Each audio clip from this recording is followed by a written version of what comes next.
আসসালামু আলাইকুম, সবাই কেমন আছেন? আশা করি ভালো আছেন। দেখেন, আজকে আমাদের ম্যাচ হলে লুডুস পাকানো হচ্ছে।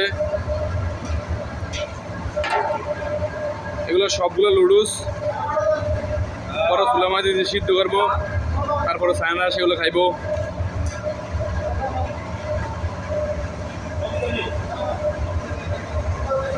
সবাই দেখেন কীভাবে লুডুস সিদ্ধ করে। এগুলা লুডুস সিদ্ধ বড় মেশিন, বড় চুলা বলে।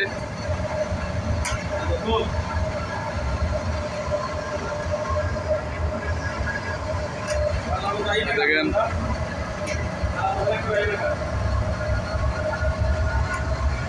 অনেক লুডুস, এ দেখেন লুডুস, এগুলো সিদ্ধ করা হবে।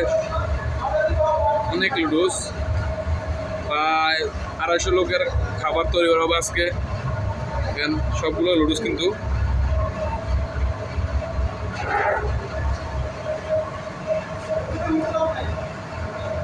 যে যেখান থেকে আমার ভিডিও দেখতেছেন, আমার পেজটা ফলো করে আমার সাথে থাকবেন। ভিডিওটা ভালো লাগলে লাইক কমেন্ট শেয়ার করে সবাই আমার সাথে থাকবেন।